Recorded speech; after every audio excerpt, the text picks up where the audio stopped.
Assalamualaikum. Good morning. Good morning, everyone, and welcome to Geo Pakistan with Huma and Abdullah. How is everybody doing? कुछ figures हमारे सामने हैं, कुछ comparisons हमारे सामने हैं, और लेकिन एट द सेम टाइम कल एनसीओसी के एनसीओसी के इजलास के बाद एकदम से मेरे रिश्तेदारों और मेरे दोस्तों को ये इंप्रेशन लगा कि यार अब तो बड़ी पाबंदियां उठ रही हैं, इसका मतलब है मुल्क में हालात बेहतर हो रहे हैं। तो हम दोबारा से कहेंगे कि मुल्क में आज सच हालात पहले से ज़रूर बेहतर हुए हैं, लेकिन अभी और ज़्यादा एहतियात करने का वक्त है, क्योंकि पर्टिकुलरली अगर ओवरऑल मुल्क में सिंध की बात कर लें तो it's on a rampant rise. कल की बात करें तो आज इन परसों के दिन में 2000 केसेस सिंध में रिपोर्ट हुए थे, और which is the highest since November 4th। और देख लीजिए कि क्या सूरत हाल है। फिर को मुल्क की तरह लेना, मतलब एक छोटा सा शहर तो मुल्क नहीं है कि जी जो हो रहा होगा सब कुछ इतने ही 20 लोगों में हो जाएगा और ठीक भी हो जाएगा। तो हर डिफरेंट एरिया में डिफरेंट सिचुएशन है। जैसे आपको पिछले पूरा महीना ही हम आपको डिफरेंट शहरों से कितनी पॉजिटिविटी रेट है, क्या परसेंटेज चल रहा है, इट वाज डिफरेंट एवरीवेयर। जैसे कि Sindh was much better than the rest, लेकिन अब हम देख रहे हैं कि पंजाब साइड को देखो तो वो कंट्रोल हो रहा है, और सिंध में, इंटीरियर सिंध में बहुत ज्यादा राइज भी हो रहा है। तो और कराची में ब्लैंकेट स्टेटमेंट नहीं दे सकते कि जी बहुत बेहतरी आ गई। अल्हम्दुलिल्लाह बेहतरी है, बहुत कम, लेकिन इतना नहीं कि हम एकदम से भूल जाएं कि और अगर आपके 2-3 दोस्त डॉक्टर्स हैं ना, तो उन्हीं से पता लग जाता है कि इमरजेंसी से उन्हें कितनी कॉल्स आ रही हैं for covid patients. I know at least 2 of my friends are in thoracic surgery department, जो लंग्स की सर्जरी होती है। तो वो कहते हैं कि हमें इमरजेंसी में 24 घंटे में आने वाली कॉल से पता लग जाता है कि क्या सूरत हाल है शहर और गिरदोनवाह की। हाँ, लेकिन तो कराची में बढ़ रहा है बिल्कुल। लेकिन अगर आप थोड़ा सा खित्ते में ही देख लें, इंडिया की तरफ देख लें, तो कंपैरिजन आप दें और आप लिटरली शुक्राने की नफल से ही नहीं उठेंगे कि हमारा कितना फिर भी बेहतर हाल है। क्योंकि इंडिया में हम आपको बताएं कि पिछले 2 दिनों में कोविड की वजह से 10,000 लोग जो हैं उनकी जान गई है। 10,000 इज अ ह्यूज नंबर, तकरीबन 10,000, क्योंकि परसों ऑलमोस्ट 4,500 से ज्यादा। और फिर कल की बात करें, इनफैक्ट आज की बात करें तो गुज़श्ता 24 घंटे का नंबर आया 3900। तो अगर ये बाय द वे ये फिगर्स रिपोर्टेड फिगर्स हैं सिर्फ, और फिर आपको पता ही है कि अनरिपोर्टेड ऑलमोस्ट इतने ही होते हैं जो अनरिपोर्टेड भी होते हैं। सो इट्स और इंडिया जैसा मुल्क जहां पे इतनी आबादी है, तो वहां पर अभी भी यही सूरत हाल है। इसलिए हमें मजीद एहतियात करनी है। ऑल्दो कुछ पाबंदियों में नरमी की बात की जा रही है, लेकिन इसका मतलब ये नहीं है कि हम ईजी हो जाएं, मास्क लगाना भूल जाएं या फिर रश वाली जगहों पे बेधड़क जाना शुरू कर दें। पहले से ज्यादा एहतियात का वक्त है। I was talking to my sisters yesterday, और मास्क तो मुझे वैसे ही इतना अच्छा लगना स्टार्ट हो गया। ऑनेस्टली आपको एक बात बताएं, जिन लोगों को कोविड हुआ है पिछले पूरे 1.5 साल में, वो तो हुआ है, लेकिन अदरवाइज इंसान जो है वो बड़ा सही रहा है। वरना तो नज़ला जुकाम खांसी तो चलती रहती थी, लेकिन मास्क ने उन चीज़ों से भी बड़ा बचाया है। एक्चुअली किसी ने कहा था कि आप याद करें कि गुज़श्ता 1 साल में जब से आपको कोरोना आया और आप SOPs फॉलो करते हैं, तो आप याद करें कि आपको गला खराब, नज़ला खांसी जुकाम कितनी दफ़ा हुआ था। मुझे भी नहीं हुआ, एक्सेप्ट फॉर कोविड नहीं हुआ। हर आए दिन हो जाता होता था, लेकिन एक्चुअली एक्सेप्ट फॉर कोविड जो हो गया था पिछले साल, उसके अलावा कोई बीमारी नहीं। तो what wonders this washing hands and a mask can do. So ये जरा जहन में रखें। सो कराची, लाहौर, इस्लामाबाद, तीनों बड़े शहरों में और दिल के मुल्क के दीगर हिस्सों में भी फ़लस्तीनियों से इज़हार यकजहती के लिए रैली निकाली गई, जिसमें हमारे बड़े सेलिब्रेटेड स्टार्स भी नज़र आए। हमें फवाद खान नज़र आए, हमें माहिरा खान कराची में नज़र आई, हमें और शहरियार मुनव्वर और काफ़ी लोग हमें यहाँ पे नज़र आए। और ये लोग इस कॉज के लिए बाहर निकले। बिल्कुल, सोशल मीडिया पे तो ऑब्वियसली इस कॉज के लिए बात हो ही रही थी, और हमारे स्टार्स भी बहुत कुछ फ़लस्तीनियों के हक़ में बोल रहे थे। लेकिन सारों का एक जगह इकट्ठा होना और निकलना, और एक्चुअली चलन स्टार्स तो थे, लेकिन हजारों की तादाद में लोग आए भी हुए थे। So there were lots of people, lots of support, and I hope ये सारी support turns into something bigger and more massive for the Palestinians. और फ़लस्तीनी भी यही कहते हैं कि हमारा मकसद हुकूमतों को असरअंदाज करना तो बात में है, लेकिन अवामी सपोर्ट गैदर करना है। अगर अमरीका की पर्टिकुलरली बात कर लें तो व्हाइट हाउस से जो बयान जारी है वो हुआ, जिसमें जो बाइडन कह रहे हैं आप फ़लस्तीन को कि वो सीज़ फायर की तरफ जाएं और ज़रा हमलों में कमी लाएं। तो लेट्स सी उसका क्या असर होता है। अच्छा जी, अभी ये हमारी टॉप स्टोरीज कुछ और हैं, तो लेट्स स्टार्ट विद दैट। और आपको बताएं कि वज़ीर आज़म के साबिक करीब तरीन साथी जहांगीर तरीन बाकायदा तौर पर अपना अलहदा ग्रुप बनाने की बात कल मीडिया के सामने भी आ गए। जहांगीर तरीन की बातों से नजर आया उन्हें असल मसला पंजाब हुकूमत से है।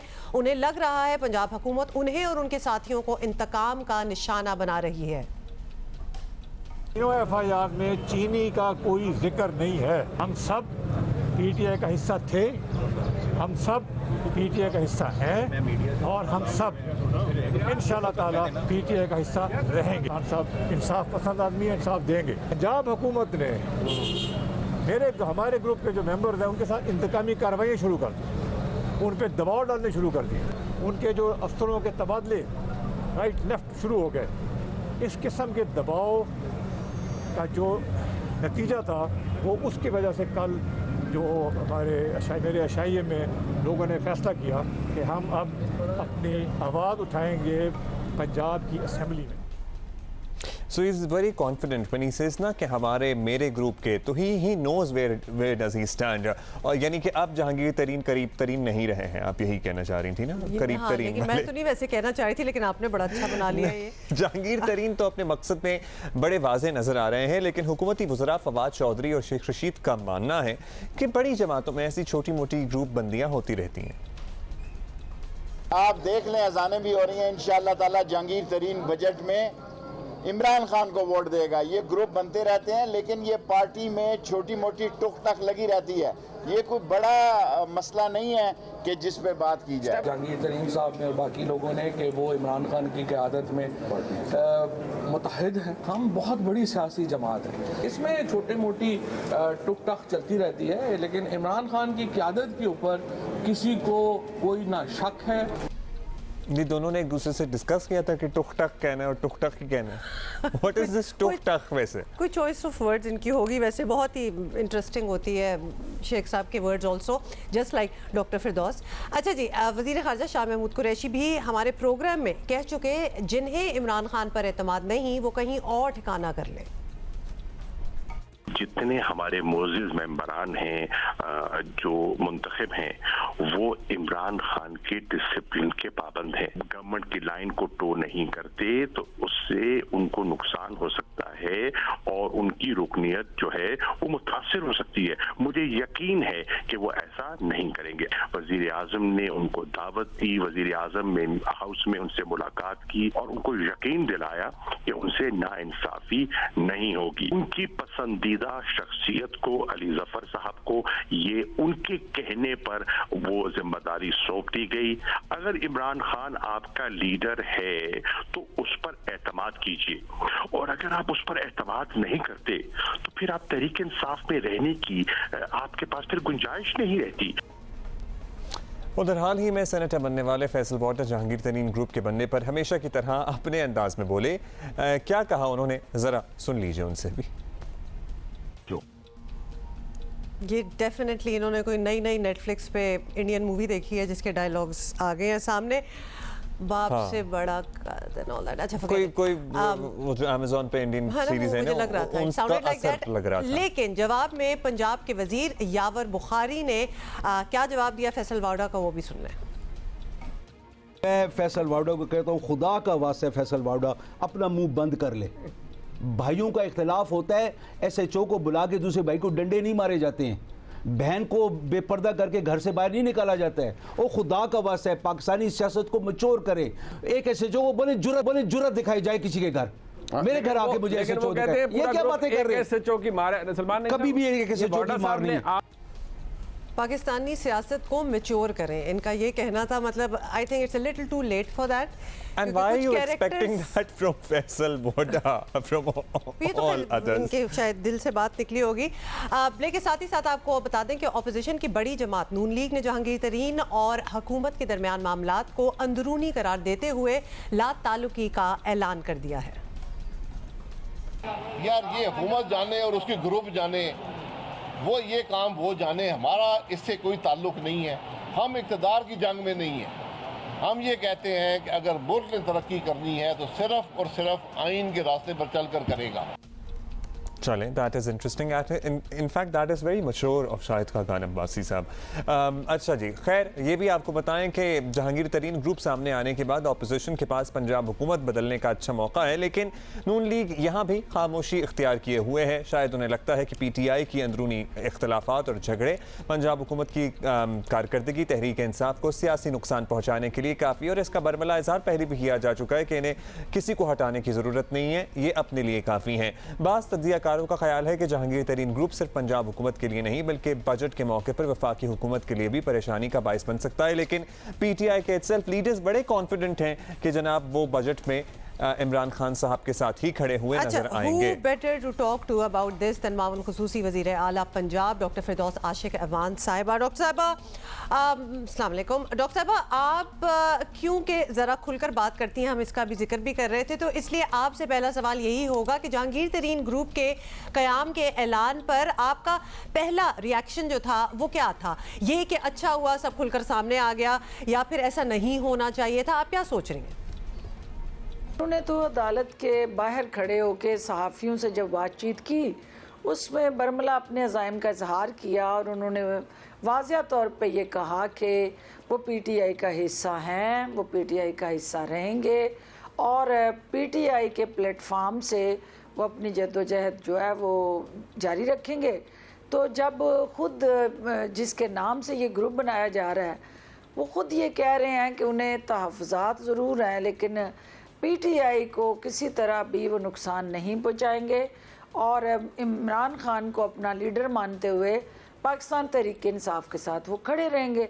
तो जहाँ तक right of freedom of expression and speech का ताल्लुक है तो पीटीआई इस हक़ को सबसे ज़्यादा मानती भी है, एंडोर्स भी करती है और जमहूरी जमात होते हुए हमारे यहाँ जमहूरी रवैये और कल्चर भी है कि हर शख्स जो है आज़ादाना अपनी राय का इजहार कर सकता है। तो जो जहांगीर तरीन साहब की साथ जुड़ा बयानिया है उसकी वजाहत तो उन्होंने ख़ुद कर दी है, लेकिन मैं समझती हूँ कि ये इश्यूज़ जो है उनको हमें मीडिया की स्क्रीन पे ले जाने की बजाय इसको आपस में बैठ के तहम्मुल मजाजी से सेटल कर लिया जाए तो ज़्यादा बेहतर है। तहम्मुल मिजाजी से आप कह रही हैं सेटल कर लेना चाहिए। अब चूँकि डॉक्टर साहिबा आप पंजाब हुकूमत की तर्जुमान हैं और जहांगीर तरीन की इमरान खान से शिकायत अपनी जगह, लेकिन नए ग्रुप के क़याम की वजह वो ये बता रहे हैं कि इनके ग्रुप के मेंबर्स के साथ पंजाब हुकूमत ने इंतकामी कार्रवाइयाँ शुरू कर दी, इनको इंतकामी कार्रवाइयों का निशाना बनाना शुरू कर दिया। अब क्यों कर रहे हैं फिर आप लोग अपने इन मुंतखब नुमाइंदों के साथ, since you are the spokesperson for Punjab government? बताइए। देखिए, ये तो इस सदी का सबसे बड़ा लतीफ़ा है कि उस्मान बुज़दार साहब जो हैं वो किसी के ख़िलाफ़ इंतकामी कार्रवाई करें। जो बदतरीन सियासी मुखालफीन को किसी वजह से भी टारगेट करके उनके बुनियादी हकूक़ जो हैं उनको मसाख़ नहीं किया, तो अपनी जमात के अंदर जिनकी ताकत से वो चीफ़ मिनिस्टर बने हैं और जो जमात के अंदर जो है उनका एक बड़ा अहम और कलीदी रोल है, उनके हवाले से वो इंतकामी कार्रवाइयाँ क्यों करेंगे? कहीं ना कहीं कोई गलत फहमी है, कम्युनिकेशन गैप है और कोई ना कोई ऐसा पसपर्दा जो है बैठा फ़र्द, शख्स या स्ट्रक्चर है जो दोनों तरफ गलत फहमियाँ पैदा करने में मसरूफ़ अमल है। पीटीआई की हुकूमत में किसी के ख़िलाफ़ इंतकामी कार्रवाई सोची नहीं जा सकती और वज़ीर आला उस्मान बुज़दार का ये मजाज ही नहीं है और मैं नहीं समझती कि इस तरह की कोई जो सोच है वो पंजाब की सतह पे पनप सकती है। अच्छा, फाइनली डॉक्टर साहब ये भी बता दें कि अब तहरीक इंसाफ के दर्जनों मेंबर जो हैं वो असेंबली मेंबर्स ऑफ असेंबली का एक ग्रुप जो है उनके मुताबिक बन गया है, हुकूमत की कारकर्दगी से खुश नहीं है। वो उन्होंने बड़ी कैटेगोरिकली बता भी दिया है, तो वो हुकूमत गिराने तक की हद तक जाने को तैयार नज़र आ रहे हैं। अगर अपोजिशन ने उनसे रब्ता कर लिया तो ये ऐसा मुश्किल काम होगा नहीं, आराम से हो भी सकता है। तो पंजाब हुकूमत इससे बचाव के लिए क्या करेगी? वज़ीर आला को भी एतमाद का वोट दिलवाएंगे, सोचा क्या है? इस सूरत हाल के अंदर कि जहाँ पे कोई सेकंड ऑप्शन या नैरेटिव सामने आए तो देखें ये जमहूरियत है, ख़ानदान के हम अफराद हैं, पीटीआई फैमिली का हिस्सा होते हुए हर शख्स जो है उसको आज़ादाना राय देने का हक़ है। तो अगर उसके कोई जायज़ मुतालबात और तहफ़्फ़ुज़ात हैं तो पार्टी की सतह पे ख़ानदान के अंदर बैठ के ही उन मामलात का हल तलाश किया जाता है और इंशाल्लाह हम करेंगे। वज़ीर आला को और पीटीआई को कहीं पे कोई ख़तरा नहीं है और इंशाल्लाह इमरान खान की क़यादत में वज़ीर आला उस्मान बुज़दार साहब जो हैं वो अपनी मुद्दत पूरी करेंगे और पंजाब असम्बली में अक्सरियत जमात होते हुए वो अपने साथियों की मदद से आवाम को दरपेश मसाइल का तदारक करके हर दिल अजीज़ वज़ीर आला का जो ख्वाब है वो पूरा होगा। बहुत शुक्रिया डॉक्टर फिरदौस आशिक अवान को जब हम सुनते हैं तो लगता है कि everything is good and everything is perfect. Well, that's her job. बिल्कुल, and she is doing a fine job of that job. अच्छा जी, अभी हमें एक और पर्सपेक्टिव हम लेंगे और हमें ज्वाइन किया है रहनुमा मुस्लिम लीग नून राना सनाउल्लाह साहब। चले जी राना साहब, शुक्रिया आपने वक्त दिया। राना साहब, तहरीक इंसाफ में अब जाहिर है आप लोग शायद खान अब्बासी साहब की हम बात सुन रहे थे, वो कह रहे जी उनका अंदरूनी मामला है, लेकिन फिर भी ज़रा सुनगुन तो रखी होगी और ये खबरों की जीनत बना हुआ है मामला, अब ग्रुप बन गया है तहरीक इंसाफ का। लेकिन इमरान खान, उस्मान बुज़दार के प्रॉबली साथ ये लोग अब भी इमरान खान के साथ तो मौजूद है, उस्मान बुज़दार साहब से ज़रा ज़्यादा मसला है। अब बताइए कि मुस्लिम लीग नून क्या समझती है, इस ग्रुप से तहरीक इंसाफ की हुकूमत को ख़तरा हो सकता है पंजाब में या मरकज़ में? देखिए, मैं इसका इस तरह से इसको आंसर करूंगा कि ये ग्रुप बन नहीं गया, ये ग्रुप बहुत पहले से जो है वो मौजूद है। अब इस ग्रुप ने अपने आप को अनाउंस किया है और इसमें कोई दूसरी राय नहीं हो सकती कि ये ग्रुप जो है पीटीआई में, लेकिन ये पीटीआई में एक प्रेशर ग्रुप के तौर पे जो है वो उसने ख़ुद को अनाउंस कर दिया है और उनके अपने मकासद हैं और सरेदस्त उनका मकसद जो है वो जहांगीर तरीन साहब के ख़िलाफ़ होने वाली कार्रवाई को रुकवाना है और इससे आगे फिर जो है वो उनका एक अपना सियासी मकाम और शनाख्त भी उनका एक मकसद होगा और इस मकसद के लिए वो पीटीआई के लिए जो है वो ख़तरा हो सकते हैं, क्योंकि पीटीआई के अंदर उन्हें या तो प्रीवेलिंग डिसाइडिंग रोल दिया जाए या मिलना चाहिए, जो कि मेरी सियासी सूझबूझ के मुताबिक उन्हें ऐसा नहीं मिलेगा। तो ये एक फॉरवर्ड ब्लॉक है और फॉरवर्ड ब्लॉक से जो चीज़ें जुड़ी होती हैं उनके ऊपर ये आहिस्ता आहिस्ता एक एक करके पूरा उतरेगा और इससे जो पीटीआई है जिसकी बहुत मामूली अक्सरियत है पंजाब में भी और मरकज़ में भी, तो उसे जो है वो किसी वक्त भी नुकसान पहुंच सकता है। अच्छा राना साहब, जहांगीर तरीन ग्रुप इशारा दे रहा है कि वो पंजाब हुकूमत गिराने की हद तक जा सकते हैं, तो अगर ऐसा हुआ तो मुस्लिम लीग नून के लिए तो ये ज़बरदस्त मौका होगा। पीपल्स पार्टी के हसन मुर्तज़ा तो कह रहे हैं कि अब सब जमातों को खुलकर सामने आना पड़ेगा, तो मुस्लिम लीग नून का ऐसा कोई प्लान है? नहीं, देखें, हम पहले ही उनके इशारों के ऊपर जो है वो एक अबारत और एक जो है वो पोजीशन लेके बैठ जाएं।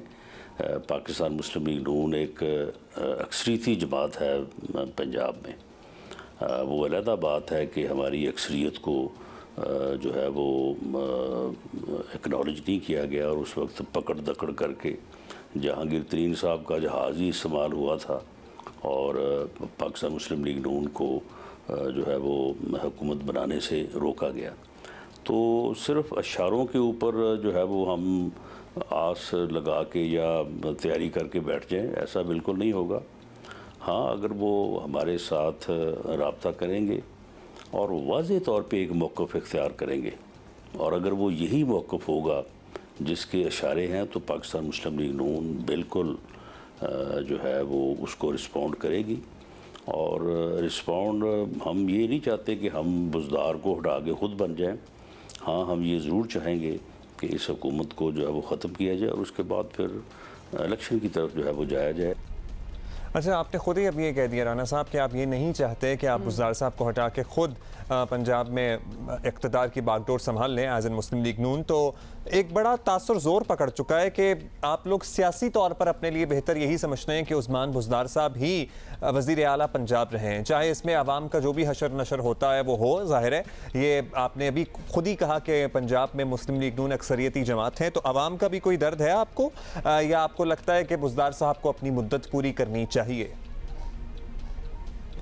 जी, सिर्फ पंजाब में ही लोगों का बुरा हाल नहीं हो रहा, पूरे पाकिस्तान में बुरा हाल हो रहा है। गैस के बिल, बिजली के बिल, पेट्रोल की कीमतें, सब्ज़ी, दाल, आटा, चावल, घी, ये पूरे पाकिस्तान में जो है वो महंगा हो चुका है और लोगों को जो है वो 2 वक्त की रोटी का जो है वो बड़ा मुश्किल से जो है वो गुजारा हो रहा है। और इसी तरह से जो लूट मार के स्कैंडल सामने आ रहे हैं और जिस तरह से फिर ड्रामे करके जो है उन स्कैंडल्स को जो है वो कवर करने की कोशिश होती है, ये सारा कुछ लोगों के सामने आया है। और ये बिल्कुल गलत है कि हम बुज़दार को या इमरान खान को चाहते हैं कि वो अपना जो है वो टेन्योर या अपना टाइम जो है वो पूरा करें। ये मैडम मरीम नवाज़ साहिबा के एक बयान को जो है वो गलत तौर पे जो है उसको जो है बयान किया जाता है। ऐसी कोई बात नहीं है, हम बिल्कुल इनके टेन्योर पूरा करने या इनको टाइम देने के कोई भी हक में नहीं है। अच्छा, कोई हक भी नहीं है। आप कह रहे हैं कि मरीम नवाज साहिबा के एक बयान को किसी और तरीके से पेश किया गया। वैसे वो बयान बड़ा ब्लैक एंड वाइट था, सेल्फ एक्सप्लेनेटरी कह दिया जो उन्होंने कहना था। राना साहब बहुत बहुत शुक्रिया। यानी कि अभी भी ऑप्शन है, अभी गौर कर सकती है मुस्लिम लीग नून पंजाब में हुकूमत की तब्दीली के ऑप्शन पर कोई लाहेअमल तरतीब दे सकती है। Let's see. और बकरे की माँ कब तक खैर मनाएगी, ये हम इसलिए नहीं कह रहे क्योंकि अब ऑलरेडी बहुत से लोगों को मैं जानता हूँ जिन्होंने बकरा ईद की तैयारी शुरू कर दी है। स्टोरी ऑन तरीन ग्रुप एंड एवरीथिंग, और फिर वापस आए तो आप कह रहे हो मतलब ये मैच कर रहे हैं? नहीं, ये मैच नहीं कर रहा, ये एक और मामला है। और मामला ये है कि लाहौर में ट्रैफिक पुलिस ने दर्जनों मरतबा, इनफैक्ट सैकड़ों, एक सैकड़ तो हो ही गया था, पता नहीं सैकड़ कहते हैं क्या होते हैं जनाब, सिग्नल तोड़ने वाली गाड़ी पकड़ ली है। बिल आखिर पुलिस के मुताबिक इस गाड़ी ने 100 मरतबा सिग्नल तोड़ा था। Very nice, century. मेरा ख्याल है इसने कोई टारगेट सेट किया था। आई वांट टू नो कि इसको गिनेस बुक ने अवार्ड्स ने इनको बुलाया, कुछ कांटेक्ट किया कि माशाल्लाह ये वो लोग हैं जो 100 दफा अगर इन्होंने सिग्नल तोड़ा, ये किसी सिग्नल पे रुकते ही नहीं है, इनको नहीं पता कि सिग्नल। लेकिन वही ना कि बकरे की माँ कब तक खैर मनाएगी, तो पकड़ लिया गया। समझ आ गई मुझे। हाँ, अब समझ आ गई आपको। ट्रैफिक पुलिस का बताना है कि गाड़ी को 48,000 से ज्यादा का जुर्माना आयद किया गया है। इसी तरह चंद दिन पहले लाहौर ट्रैफिक वार्डन ने 34 चालान करने वाली गाड़ी भी थाने में बंद करवा दी थी और कार मालिक को 16,000 रुपए जुर्माना आयद किया गया। लाहौर में आपको पता है ना, वो कैमरे अब लग गए हैं और ई टिकटेड चालान जो है, ई चालान कहा जा रहा है, और उस पर निशानदेही हो जाती है। गाड़ी मालकान को SMS आ जाता है, उसके जरिए उनको बता दिया जाता है कि माशाल्लाह आप ये सब कुछ कर रहे हैं। तो मेरा बड़ा दिल चाह रहा है इसमें मैं ये कहूँ, नहीं मैं अब कह नहीं सकती क्योंकि पिछली बार आपको याद है ना कि when the army was called to ensure SOPs हो, तो मेरे मुंह से निकल गया था कि साथ साथ 2 अदद ये भी लगा दे। तो दिल तो अभी भी मेरा चाह रहा है जो 100 बार जो है वो सिग्नल तोड़ चुका है उसको तो लगाएं 2-4 साथ, लेकिन फिर लोग कहेंगे कि जी I am advocating violence. I am not, but I am also in a sense कि look at what they are doing. अभी तो 100 दफा उसने चलान तोड़ा, कोई एक्सीडेंट हो जाता, जुर्माना लगा रहे हैं। अगर किसी की जान चली जाती, मतलब आप एक सिग्नल क्रॉस कर रहे हैं, गाड़ियां दूसरी तरफ से आ रही हैं। तशद्दुद तो हम बिल्कुल प्रमोट नहीं करते, लेकिन एट द सेम टाइम जुर्माना हम जरूर प्रमोट करते हैं। और ठीक ठाक मेरा ख्याल है कि 100 मरतबा सिग्नल तोड़ने पे 48,000 कम है। ये एक मरतबा सिग्नल तोड़ने का ना 1,000 रुपए जुर्माना होना चाहिए एटलीस्ट, ताकि बिल्कुल 100 दफा बंदा 10 दफा सोचे, 10 दफा सोचे बंदा। वाली तो हम खैर मजाक कर रहे हैं बिल्कुल, लेकिन जुर्माना बढ़ा दे, लोगों को डिटर करें ना, किसी चीज से खौफ हो। जिस तरह आपको पता ही है कि जब कहीं चालान वगैरह होता है कहीं इन द वेस्ट, कितना एडवांस हो गया ना सिस्टम। हम कराची में बैठते हैं तो हमें बड़ी किसी और दुनिया की बातें लगती हैं। लाहौर में echalan.psca.gop.pk पे जाके आप अपने ई चालान चेक कर सकते हैं।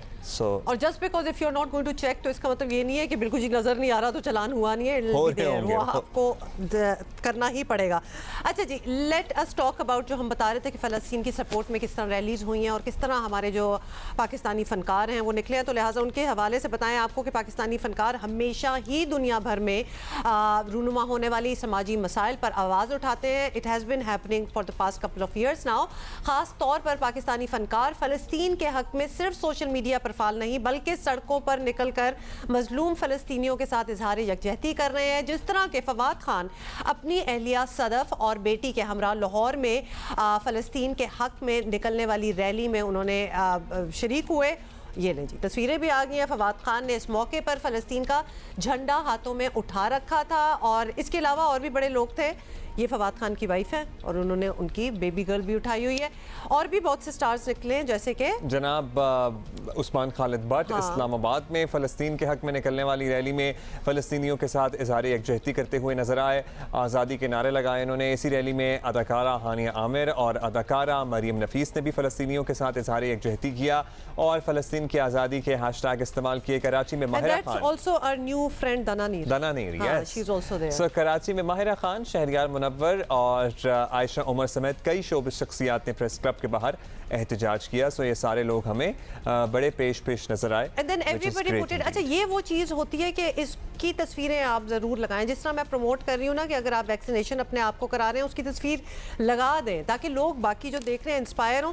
तो ये वाली चीज़ों की भी आप ज़रूर, और इंस्टार्स ने किया भी, they put up a lot of pictures. और देखिए कि सब लोगों ने बड़ा अच्छा, मुझे लगा कि ऑल्दो सोशल डिस्टेंसिंग तो ज़रा मसला था लेकिन everybody was almost wearing a mask. So वो बड़ी एहतियात के साथ ये लोग सड़कों पे निकले हुए अपना एहतजाज रिकॉर्ड करा रहे थे। So that is something that happened yesterday और लिटरली हज़ारों की तादाद में। अच्छा जी, अभी जरा हुकूमत को दरपेश एक और चैलेंज की हमने बात करनी है क्विकली। जो जहांगीर तरीन से आपके ग्रुप वाला मसला है वो तो अपनी जगह मौजूद है ही, लेकिन बलोचिस्तान में भी शायद बहुत से लोगों को अभी नहीं पता होगा, बलोचिस्तान काबीना में इख्तलाफात शिद्दत इख्तियार करते जा रहे हैं और स्पीकर बलोचिस्तान असम्बली अब्दुल कुद्दूस बजिंजो समेत नाराज वज़रा ने मुस्ताफ़ी होने का फैसला कर लिया है। वज़ीर आज़म इमरान खान आज बलोचिस्तान पहुँच रहे हैं। ज़राए के मुताबिक वो मामलात को सुलझाने की कोशिश करेंगे। जरा ये भी बताते हैं कि स्पीकर बलोचिस्तान असेंबली और दीगर वज़रा ने वज़ीर आला जाम कमाल के साथ मजीद ना चलने का फैसला कर लिया भाई, और ये लोग आने वाले चंद दिनों में इस्तीफ़े भी दे सकते हैं। हुकूमती ज़राए के मुताबिक सरदार यार मोहम्मद रिंद, ज़हूर बलीदी समेत 4 वज़रा इस्तीफ़े देने का ऐलान करेंगे। स्पीकर और वज़रा का मौक़िफ़ है कि उनके खिलाफ वज़ीर आला बलोचिस्तान की सियासी इंतकामी कार्रवाइयाँ जारी हैं। ये बड़ा सिमिलर साउंड कर रहा है to what is happening in Punjab. और दूसरी तरफ वज़ीर आला जाम कमाल ने स्पीकर बलोचिस्तान असम्बली पर हुकूमती अरकान से इम्तियाजी सलूक और अपोजिशन को ज़्यादा वक्त देने का इल्ज़ाम लगाया है। ईद से पहले वज़ीर आला बलोचिस्तान ने वज़ीर बल्दियात साले भूतानी से वजारत भी वापस ले ली थी। हम आपको याद दिला रहे हैं और बताएं कि वज़ीर आला बलोचिस्तान जाम कमाल का कहना है कि अवाम को काम चाहिए, वज़ीर आला बलोचिस्तान जो भी हो फ़र्क नहीं पड़ता। असल चीज़ है बलूचिस्तान इस चीज़ का बिल्कुल इस चीज़ पे अपने आप को नहीं डाल सकता है कि वो तरक्की की राह से हटकर इन चीज़ों में, बलूचिस्तान के किसी भी आदमी को कोई इंटरेस्ट नहीं है कि चीफ़ मिनिस्टर जाम कमाल हो, फ़िलाँ हो। उसका इंटरेस्ट है कि बलूचिस्तान की तरक्की होनी चाहिए। जनाब, इस तरह से हुकूमत जो इत्तेहादी है बलोचिस्तान में, वहाँ पे भी मुश्किलात का सामना है और पंजाब में तो जो मुश्किल एक अज़्ज़ा बन के अब खड़ी हो गई है वो तो है ही। बलोचिस्तान में इत्तेहादी हुकूमत के अंदरूनी इख्तलाफात एक्चुअली शदीद से शदीद तर हो रहे हैं। वज़ीर आला जाम कमाल पर दबाव मज़ीद बढ़ा तो बलोचिस्तान हुकूमत को भी ख़तरा हो सकता है। क्या आगे हो सकता है? तर्जुमान बलोचिस्तान हुकूमत लियाकत शाहबानी साहब हमारे साथ मौजूद हैं, उनसे ज़रा इंसाइट लेते हैं। बहुत शुक्रिया आपका शाहबानी साहब। शाहबानी साहब, इत्तलात ये हैं कि बलोचिस्तान काबीना में कुछ इख्तलाफात थे जो अब बढ़ गए हैं। कई वज़रा वज़ीर आला साहब से खुश नहीं हैं, उनके साथ चलने के लिए तैयार नहीं हैं। वो कहते हैं कि उन्हें सियासी इंतकाम का निशाना बनाया जा रहा है और जाहिर है कि इनमें ज़्यादातर वज़रा का ताल्लुक PTI से है। तो ये हुकूमत की परफॉर्मेंस का इशू है या ये लोग अपने सियासी फ़ायदे के लिए ऐसा कर रहे हैं? आपको क्या लगता है? आप लोगों ने क्या आपस में डिस्कशन की तो इसको एसेस किया? हमें भी ज़राए और इत्तलाहात सी वक्तन फ़वक्तन पता चलता रहता है कि बलूचिस्तान कैबिनेट में या मिनिस्टर्स में या कोई इख्तलाफात हैं और जिन वज़रा का नाम लेके ये इत्तलाहात ज़राए के तवज्जुह से मीडिया पे पब्लिक किए जाते हैं वो वज़रा भी बेखबर हैं इन इत्तलाहात से।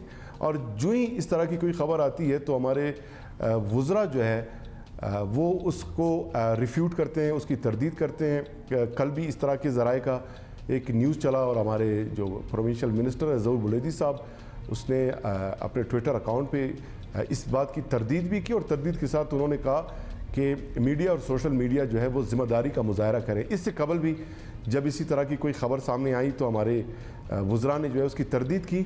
तो हम भी इत्तलाहात और ज़राए से सुनते रहते हैं। उसके अलावा बिल्कुल बलूचिस्तान गवर्नमेंट वो वेल परफॉर्म कर रही है, कैबिनेट भी हमारा इंटैक्ट है। बीच में हमारे एक सूबाई वज़ीर हैं साले भूतानी साहब, वो लोकल गवर्नमेंट के मिनिस्टर थे और उनका जो कलमदान वापस ले लिया गया था और रूटीन के तहत ये हुआ।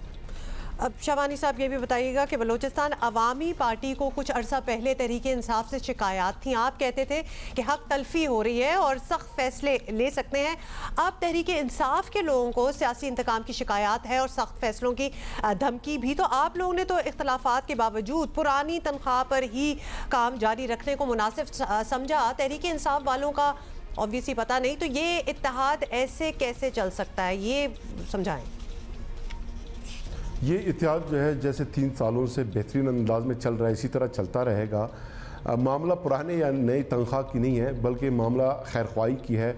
और बतौर खैरख्वाह फेडरल गवर्नमेंट के साथ, प्राइम मिनिस्टर साहब के साथ जो हमारा कमिटमेंट है, जो डेडिकेशन है, जो एक आइडियोलॉजिकल रिलेशनशिप है बलूचिस्तान और मुल्क के बेहतर मुफाद में, उसको सामने नज़र रखते हुए हम आगे बढ़ रहे हैं। फेडरल कैबिनेट में वज़ीर आला बलूचिस्तान जाम कमाल साहब ने बारहा इस ख्वाहिश का इज़हार किया है कि हमारी एक मिनिस्ट्री है फेडरल गवर्नमेंट में, उसको बढ़ाया जाना चाहिए। बलूचिस्तान अवामी पार्टी का कोटा उसमें इजाफा किया जाना चाहिए ताकि बलूचिस्तान के जो हमारे सेनेटर्स हैं, एमएनएज़ हैं, उनको वहाँ मौका मिले और बलूचिस्तान के लिए वो कुछ बेहतर कर सकें, कोई डिलीवर कर सकें।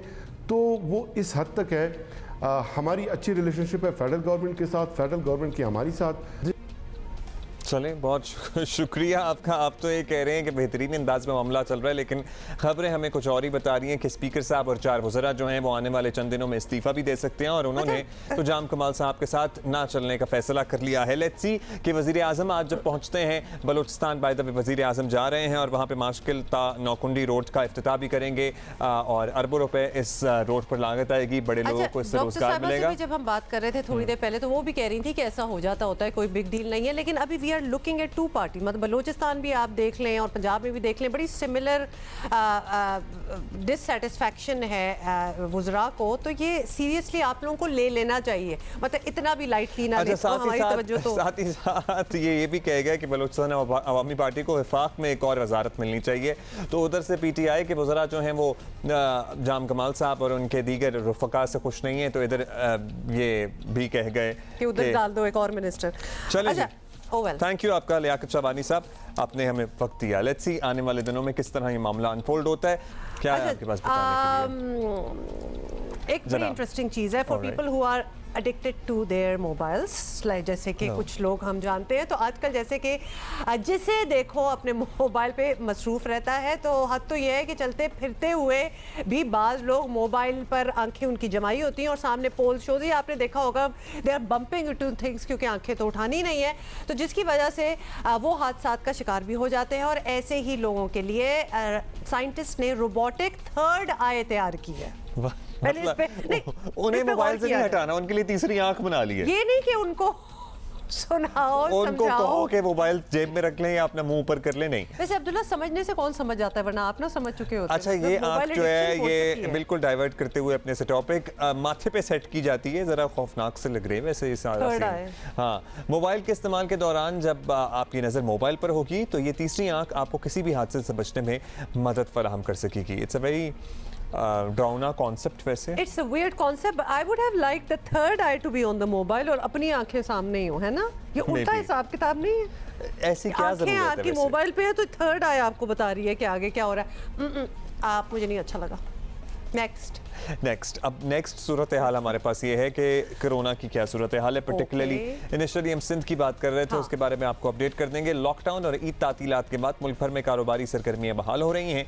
ईद की शॉपिंग पर रश के नताइज में सिंध में भी अब corona virus on rampant rise हमें नजर आ रहे हैं। कोरोना केसेस की शरह सिंध भर में दोबारा बढ़ने लगी है, विच इज अलार्मिंग। पार्लिमानी सेक्रेटरी बराए सेहत सिंध कासिम सुमरो हमारे साथ मौजूद हैं, उनसे जरा जानते हैं कि क्या स्टैटिस्टिक्स हैं जिन्होंने चंद दिन में देखा। ईद के फौरी बाद कराची में कोरोना केसेस की शरह ऑब्वियसली बढ़ती हमें नज़र आ रही है, बट ये थोड़ा सा एक्सपेक्टेड भी है क्योंकि जब इतना बड़ा कोई पूरा नेशनल इवेंट हो तो उसके बाद ऐसी चीज़ें बढ़ती हैं।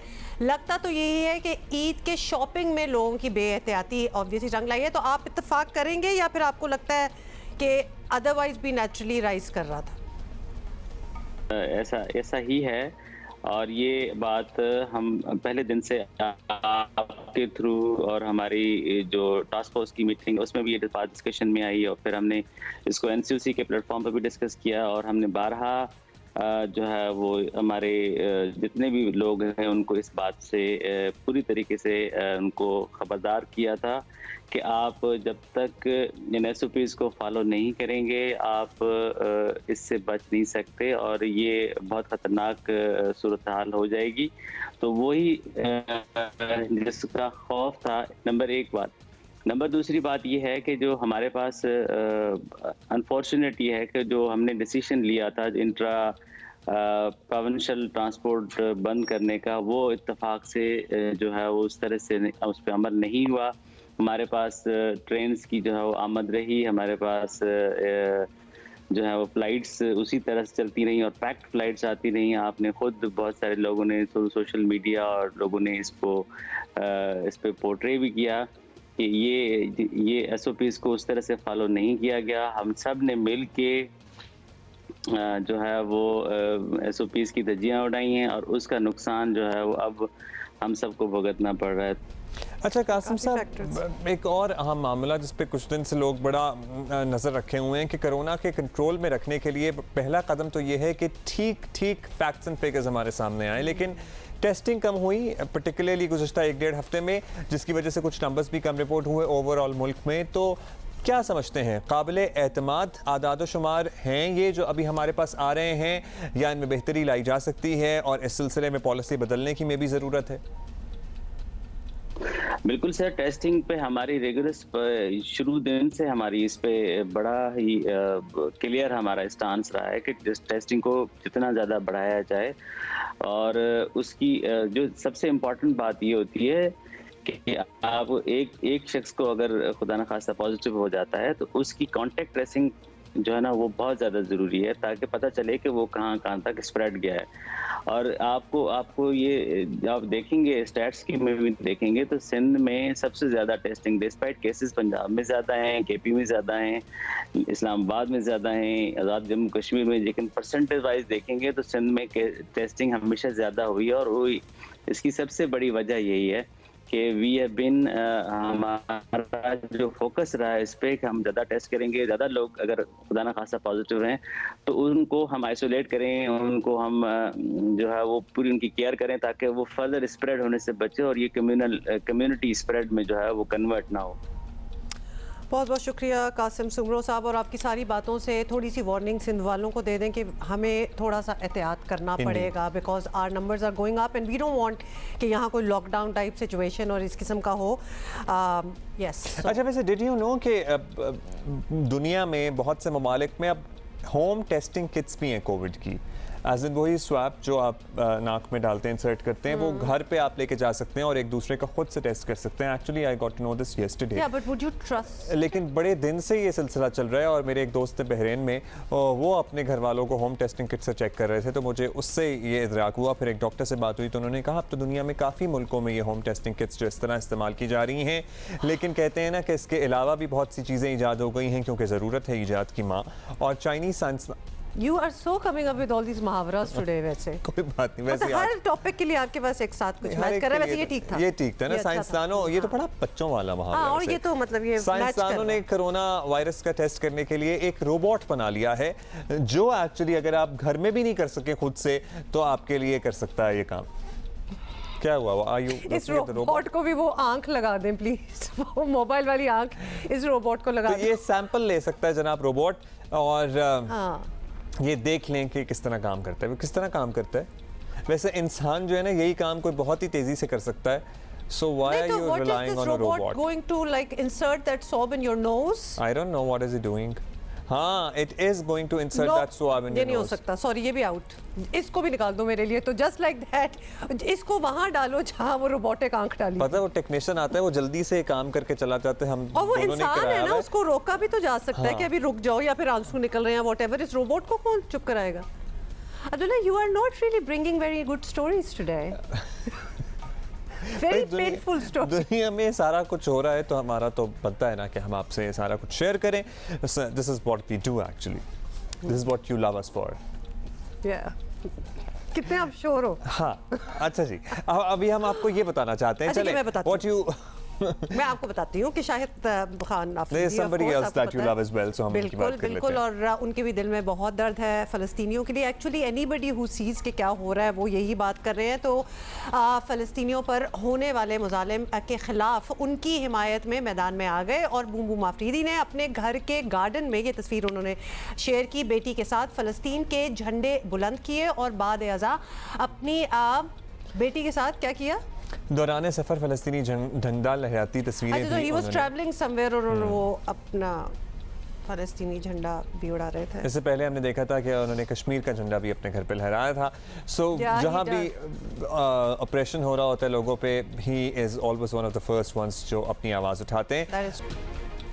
सो इनके कंपोज करदा मौसीकी और धुनों की लिस्ट इज़ लॉन्ग, सो हम उनके बारे में रफ्ता रफ्ता आहिस्ता आहिस्ता बातें करेंगे, लेकिन उससे पहले एक सियासी खबर है जो हमने आपके साथ शेयर करनी है। ये तो मेरा ख्याल है कि बहुत से लोग जो कि सोशल मीडिया सेवी हैं और ख़ासतौर पे ट्विटर पे काफ़ी उनका टाइम गुजरता है, तो वो देख भी रहे होंगे व्हाट इज़ ट्रेंडिंग आजकल। तो आपको बताएं कि PTI के अंदर टूट फूट और जहांगीर तरीन ग्रुप सामने आने के बाद हुकूमती वुज़रा ने वज़ीर आज़म इमरान खान को वफादारी दिखाने के लिए सोशल मीडिया का इंतखाब किया।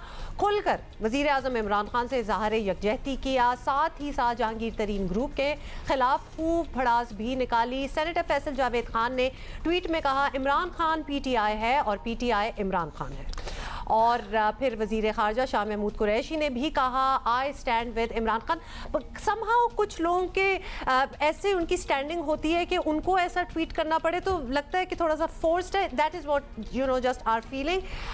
और भी बड़े लोगों ने एक्चुअली ये ट्वीट किया। ये बड़ा हमें लगता है कि टीनेजर्स ऐसी हरकतें करें ना तो बड़ा अच्छा लगता है, लेकिन this was coming from a lot of mature people as well. ये और काबीना में शामिल दीगर वज़रा भी to trend I stand with Imran Khan में सामने पेश नजर आए। वफाकी वज़ीर इत्तलात फवाद चौधरी का कहना था कि करोड़ों लोगों के दिल इमरान खान के साथ धड़कते हैं।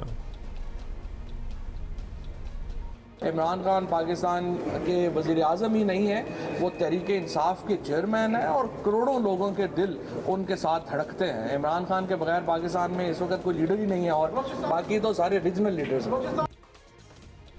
वफाकी वज़ीर असद उमर ने कहा कि कोई गलत फहमी में ना रहे, इमरान खान ही PTI हैं और PTI ही इमरान खान है। अगर किसी को शक है कि तहरीक इंसाफ इमरान खान है और इमरान खान तहरीक इंसाफ है, तो इसका मतलब वो ना सियासत समझता है पाकिस्तान की, ना वो तहरीक इंसाफ को समझता है।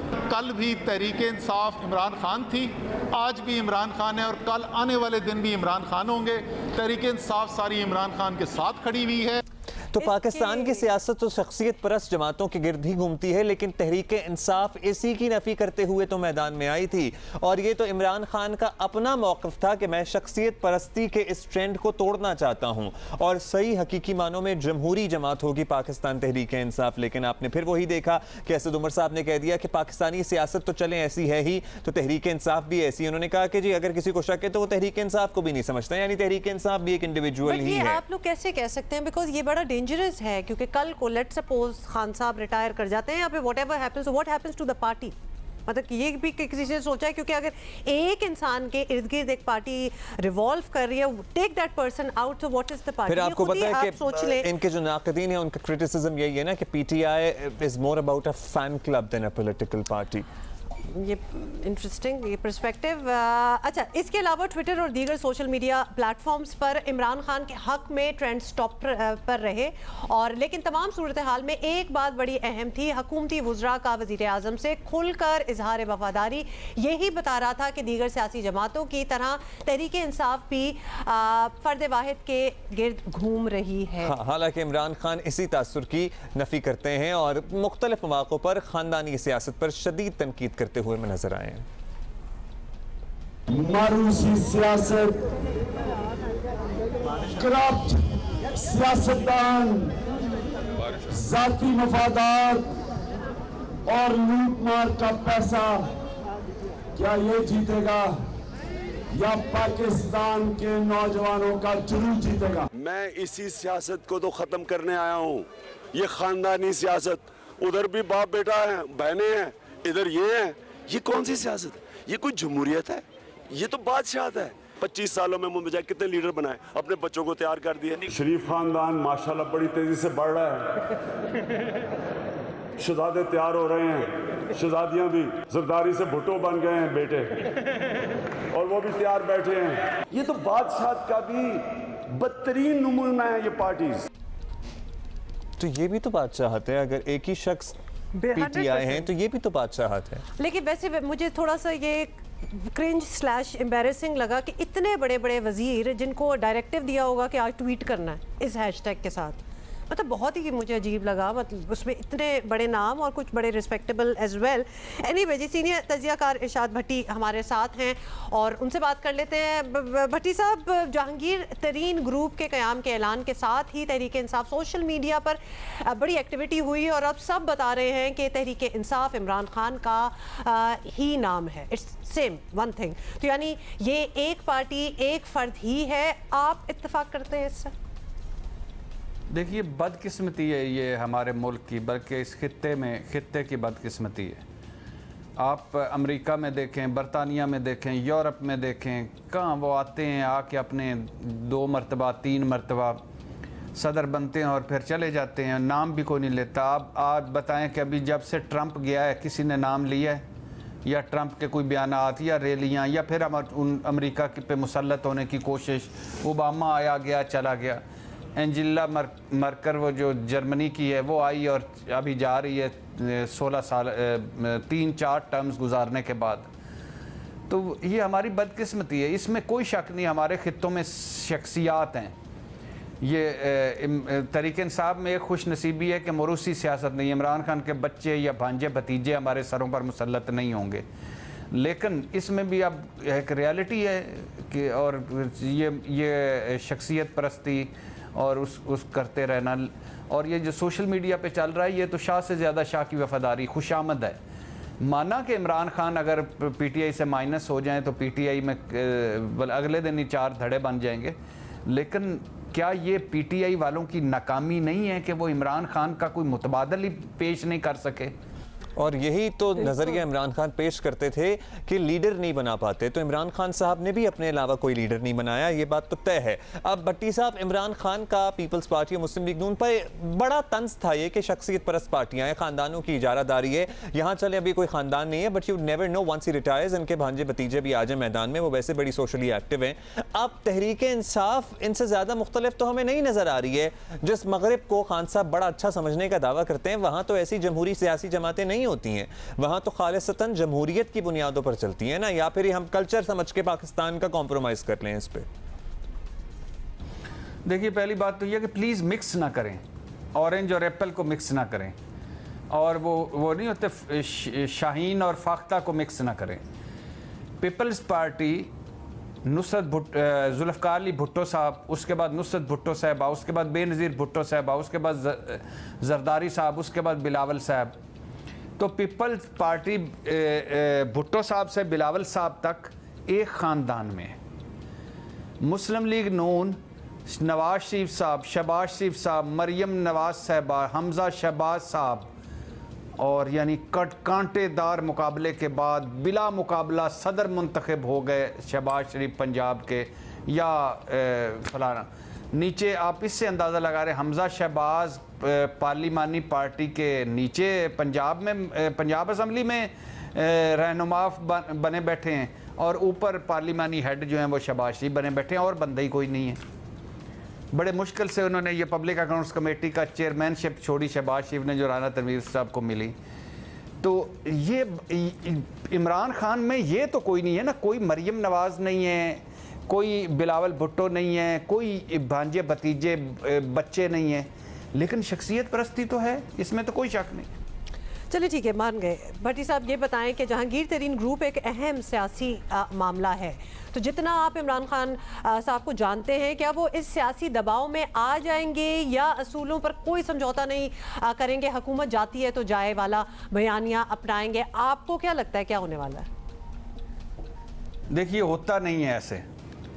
हमारे मुल्क में हम बदनसीब लोग हैं कि जब भी हमने अपने बड़े बड़े आइडियल टूटते बिखरते सामने देखे हैं। मेरी ख्वाहिश है, मुझे नहीं पता इमरान खान साहब ये एसाबी जंग कितनी देर तक सस्टेन करेंगे या जीतेंगे या नहीं। मेरी ख्वाहिश है कि इमरान खान साहब इस कंप्रोमाइज़ ना करें, यू टर्न ना लें। जहांगीर तरीन साहब को कहें कि आप अपने केस भुगतें, अदालतों में, इदारों में, पेशियों में भुगतें और अपने आप को बेगुनाह साबित करके आएँ।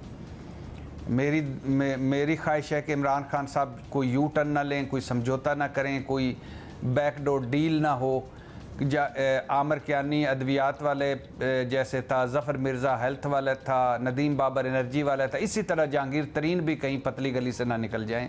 और जिस तरह अभी अद्वियात वाले पे, आटा गंदम वाले पे, पेट्रोल वाले पे, निजी बिजली का डाकों वाले पे, इन पे अभी कुछ नहीं हुआ, सज़ाएं नहीं मिली लोगों को। मेरी दुआ है कि शुगर माफिया के साथ ऐसा ना हो। चलें जी, थैंक यू। अब दुआ आपकी है, लेट्स सी क्या होता है, क्योंकि इससे पहले तो जिन लोगों का आपने तस्करा किया वो इधर उधर से निकलते रहे हैं। हाँ, और ख़ास तौर पे एक दफ़ा भट्टी साहब ने याद दिला दिया कि कितने केसेस इससे पहले हो चुके हैं, और वो अपने मनतकी अंजाम तक नहीं पहुंचे। बिल्कुल, थैंक यू भट्टी साहब। अभी ज़रा हम आगे बढ़ेंगे और जिस मेहमान से हमने आपको मिलवाने का वादा किया था जनाब, the time has come. Pakistani ड्रामों के शानदार टाइटल सॉन्ग्स बनाने वाले नवीद नाशाद नई नस्ल के मकबूल तरीन मौसीकार बनकर सामने आए हैं। नवीद नाशाद मशहूर म्यूज़िक डायरेक्टर वाजिद अली नाशाद मरहूम साहब के बेटे हैं और नाशाद साहब के पोते हैं, और ज़ाहिर है बरसगीर में अब इनके ख़ानदान की लेगेसी बन चुकी है। बड़े बड़े मशहूर गुलकारों ने इनके दादा, फिर इनके वालिद साहब, फिर इनके गाने गाए। साउंड ट्रैक्स तो बनाए हैं और बहुत से सॉन्ग्स खुद गाए भी हैं, लेकिन पहले हम आपको कुछ दिखाना चाहते हैं और फिर ऑफ कोर्स उनसे मुलाकात कराएंगे।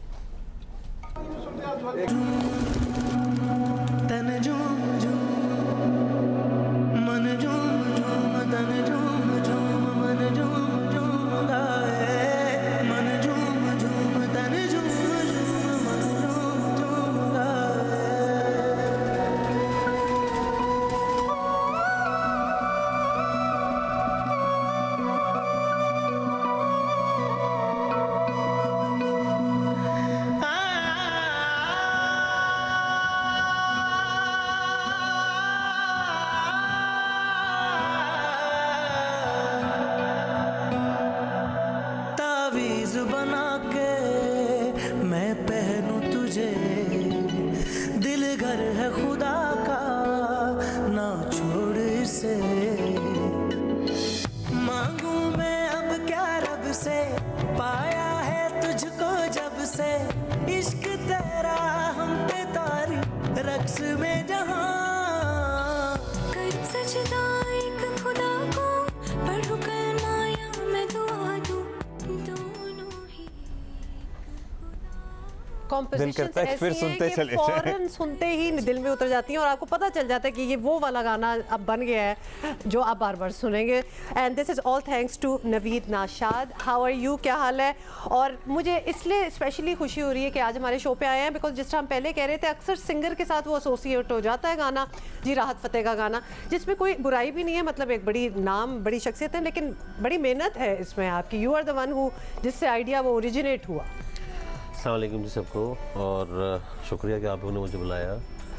जी बिल्कुल ऐसा ही है कि मेहनत डायरेक्टर्स करते हैं और अवार्ड जो है वो हीरो हीरोइन को मिलते हैं। बेशक इसी तरह मतलब सिंगर भी पार्ट हैं, लिरिक्स हैं, हमारे पोइट हैं, म्यूजिशियंस हैं, सिंगर्स हैं, और डायरेक्टर का बहुत हाथ होता है इस समय, और प्रोडक्शन का भी बहुत ज़रूरी है। और जैसे आप खुदा और मोहब्बत को देख रहे हैं, उसका OST 7 स्काई, सो असद कुरैशी साहब और वजाहत भाई मिलके एक अंडरस्टैंडिंग के साथ, म्यूचुअल अंडरस्टैंडिंग के साथ एक गाना बनाया। फिर मैंने डिसाइड किया कि राहत भाई से गाना बेहतर है इसको। कितने लोग इन्वॉल्व होते हैं? मतलब एक ऑब्वियसली आप तो हैं ही हैं, लेकिन एक ड्रामा है, उसकी एक फील है, एक स्टोरी है, ये सब कुछ बताया जाता है पहले। हाँ, और कहानी सुनते हैं आप क्या? हाँ, बिल्कुल बिल्कुल उसको मद्देनजर रखते हुए बिल्कुल सिचुएशन को कैरी करना असल में काम है। वैसे रैंडमली हम सब गाने बना ही लेते हैं, बट अकॉर्डिंग सिचुएशन में आना ज़्यादा टफ है, और बेसिकली खुद एक अल्फाज, खुद एक साउंड है। तो नवीद भाई पहले अल्फाज आते हैं, एज इन बहुत से कंपोजर्स, डायरेक्टर्स इस तरह काम करते हैं कि उन्होंने ट्यून बना दी और उस ट्यून पे फिर शायर को देते हैं कि इस पे अल्फाज लिखें। दोनों फॉर्मेट ठीक है, लेकिन आप किस तरह करते हैं? मुझे एक्सरसाइज है, मैं किस तरीके से भी कर लेता हूँ, मतलब शायर पहले लिख के दे तो उसका भी बना लेता हूँ। जैसे मेरा गाना था एक मेरे पास तुम हो सीरियल, उसका खलील रहमान कमर साहब लिखा था जो गाना, तो वो पहले लिखा था उन्होंने, और उसके बाद आपने उस पर फिर कंपोजिशन, मतलब वो एक आइकॉनिक था। क्या वो वाली जो आपको एक आपकी सक्सेस, क्योंकि ऑब्वियसली गाना आपने कंपोज किया वो बड़ा सक्सेसफुल, बहुत ही सक्सेसफुल हो गया, was it the first one जो आपको इतनी ज़्यादा सक्सेसफुल लगा, या सारे बाकी तो हम सुन ही रहे हैं? नहीं, पहला गाना था एक्चुअली मेरा जो आप सबने बहुत पसंद किया था, सुन जा रहा था एक सीरियल। उसके बाद फिर अलिफ अल्लाह और इंसान एहसन तारिक साहब का, अच्छा था। उसके बाद फिर जा तुझे माफ़ किया, सना शाहनवासी प्रोडक्शन का, ब्यूटीफुल गाना था वो भी। इस तरह करके मतलब सोचा भी नहीं था कि इस तरह कुछ होगा। आपके दिल के नजदीक कौन से सबसे ज्यादा? ये तो बड़ा अजीब सा सवाल है। नहीं, बड़ा अच्छा सवाल है। नहीं, फिर भी हम जैसे हमारे भी शोज होते हैं ना, बहुत से इंटरव्यू हम भी करते हैं, लेकिन एक इंटरव्यू हम सोचते हैं कि यार वो इंटरव्यू बड़ा अच्छा हुआ था। जो आपको लगा हो कि ये जबरदस्ती हो गया, सब कुछ परफेक्ट हो गया। देखिए बड़ा अजीब सा जवाब है सर। मुझे पर्सनली अपना उस तरीके से कोई गाना शायद अभी माकबल लगा नहीं कि मुझे लगता है कि इसमें ये भी कर सकता था मैं। अच्छा, तो मेरी तरफ से 100% नहीं था। तो अभी याद कि वो काम करना है आपको इंशाल्लाह।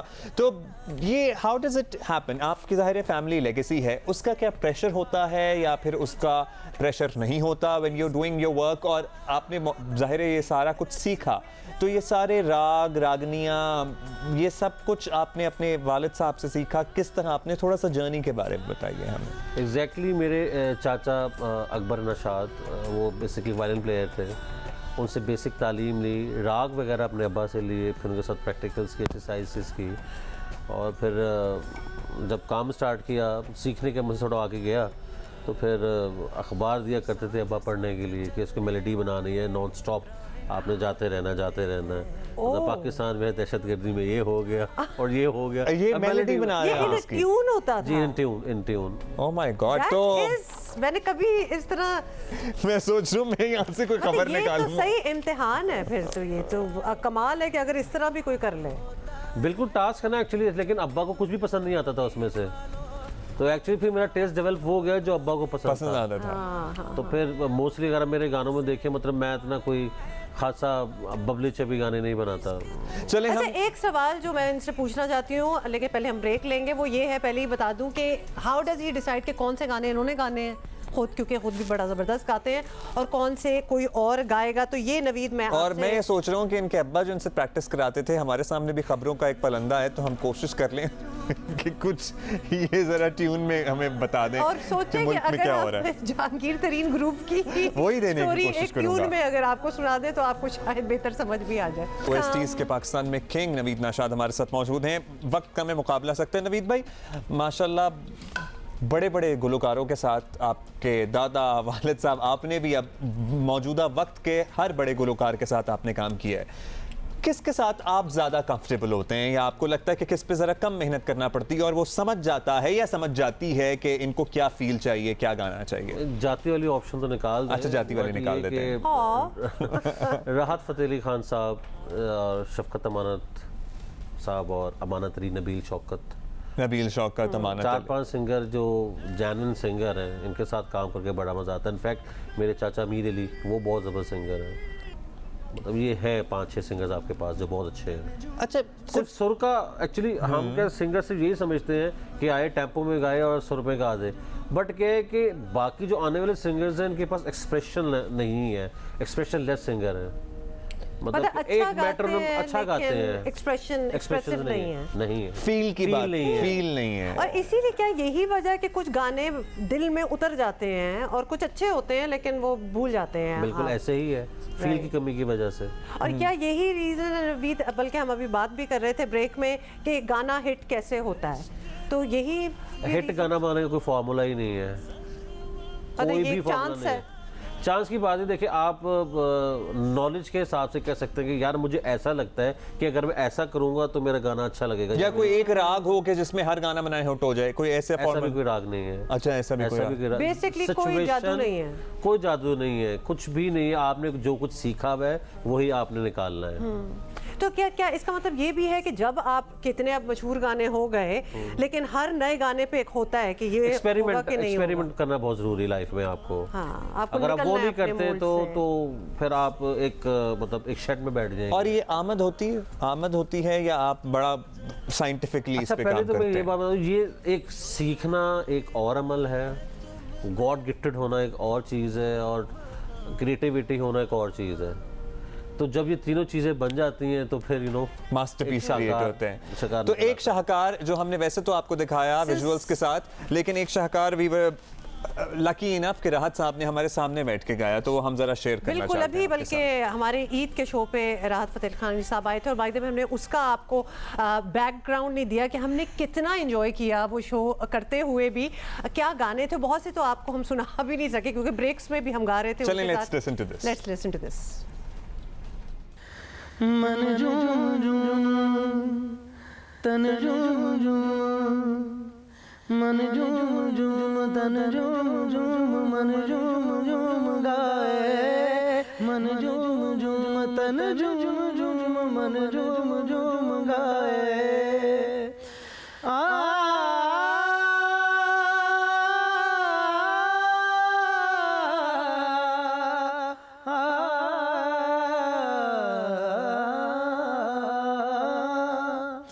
तावीज़ बना के मैं पहनूं से दिल घर है खुदा का ना छोड़ से तावीज़ बना के मैं पहनूं तुझे दिल घर है खुदा का ना छोड़ से female singer. How beautiful is that. मतलब आई कैन इमेजिन कि राहत फतेह अगर आपका कोई कंपोज गाना गा रहे हो तो उसमें आपको बड़ा इत्मीनान होता होगा कि फील इमोशन सब कुछ है। अच्छा, लेकिन फिर आगे प्रोडक्शन उसका क्या हाल करती है या हशर करती है, वो भी एक इम्पॉर्टेंट बात होती है। किस पे पिक्चराइज होता है, वो भी इम्पॉर्टेंट बात होती है।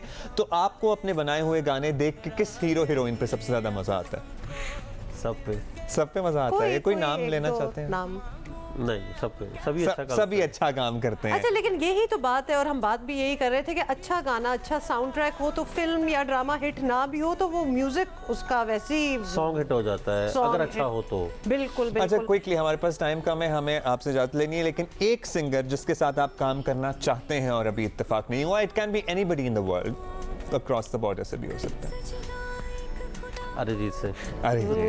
वंडरफुल जी, क्या आवाज़ है उनकी भी। अरिजीत के साथ मुझे बहुत विश कि मैं कर सकूं और hope so. I guess you will get a chance, you will get the chance very soon. ये मौका आपको मिल ही जाएगा।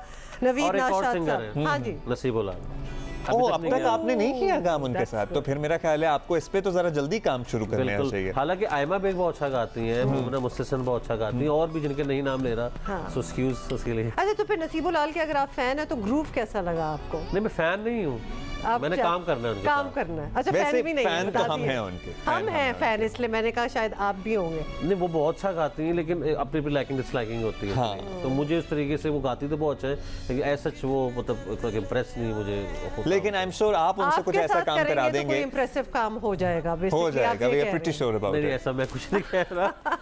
वो बहुत अच्छा करती है, इंप्रेसिव, सब कुछ अच्छा। मुझे एक्चुअली उस तरीके से रिमार्केबल लगता है उनका। चलिए, हमारा ये सोचना है कि दो बड़े ही जबरदस्त काम करने वाले लोग अगर साथ काम करेंगे तो वो जबरदस्त चीज होगी। बहुत शुक्रिया नवीद फॉर कमिंग हियर। के लिए सुबह उठना जरा, आई एम श्योर आप लोगों का रूटीन ऐसा होता है, मुश्किल होता है, लेकिन यू टुक आउट टाइम। मैं सोया ही नहीं वैसे। चलें, अब आप जाएं, अब आप आराम करें, नाश्ता करें। इजाजत है। Thank you so much, thank you for coming. कल हमने आपको क्या बताया था अबाउट PSL 6? बताया था ना कि हो जाएगा इंशाल्लाह अबू धाबी में। आज क्या बता रहे हैं? नहीं मुश्किल लग रहा है। क्रिकेट शायकीन, एक ही दिन में दो बुरी खबरें सुनने को प्रॉब्लली मिलेंगी। PSL 6 के 6 बकिया मैचेस, PSL 6 के बकिया मैचेस एक बार फिर गैर मुअय्यना मुद्दत के लिए 20 मैचेस है बाय द वे। एग्जैक्टली 6 नहीं है, कल मुझे PSL 6 है ना भाई, PSL 6 के बकिया मैचेस हम कह रहे हैं। 20 बकिया मैचेस जनाब। अब खदशा पैदा हो गया कि प्रॉब्लम नहीं होंगे। अगले माह श्रीलंका में होने वाला T20 एशिया कप भी कोरोना के बायस मुलतवी कर दिया गया है। गुज़श्ता रोज़ पाकिस्तानी क्रिकेट बोर्ड फ्रेंचाइज मालिकान के वर्चुअल इजलास में बकिया मैचेस को इंतजामी मुश्किलात के सबब नाकाबिले अमल करार दिया गया है। PCB को फ्रेंचाइजेस के माली मामलात और कोरोना वैक्सीन के मसाइल का सामना है। अबू धाबी में PSL के बकिया मैचेस कराने में सख्त शराइत आड़े आ गई हैं। UAE हुकूमत ने कोरोना वैक्सीनेशन की शर्त लाजमी करार दी है। पूरी दुनिया, बाय द वे, वो हम वैक्सीनेशन पासपोर्ट की बात करते थे ना, वो यहीं आपको नज़र आ गया कि वो हो गया है। मैच कराने या मुलतवी करने का हतमी फैसला आज किया जाएगा, बट हमें बिल्कुल ही कोई डिसमिल किस्म के चांसेस लग रहे हैं। अब्दुल माजिद भट्टी साहब हमारे साथ हैं, सीनियर स्पोर्ट्स जर्नलिस्ट। भट्टी साहब, तो फिर हम यही समझें कि नहीं हो रहे हैं matches, PSL 6 is not happening in Abu Dhabi. या चांस परसेंटेज बता दें, कितने % चांस है अभी भी होने का? बहुत कम चांसेस हैं अब्दुल्ला, क्योंकि जो जिस तरह आपने शुरू में इंट्रो में बताया कि जो शराइत रखी हैं, उन शराइत में पाकिस्तान से जो लोग चार्टर्ड फ्लाइट्स के जरिए जाएंगे वैक्सीन लगवाकर, उनको तो इस्तिस्ना दिया गया है। लेकिन जो मेन मसला आड़े आ रहा है, आपको पता है कि पाकिस्तान भी UAE में रेड लिस्ट में है। इंडिया और साउथ अफ्रीका से जो ब्रॉडकास्ट क्रू आना है, उसके लिए सबसे बड़ा मसला है। तकरीबन 65 से 70 लोग हैं जिनको Pakistan cricket board chartered flights के जरिए ही जोहानिसबर्ग और मुंबई से लेकर आएगा अबू धाबी।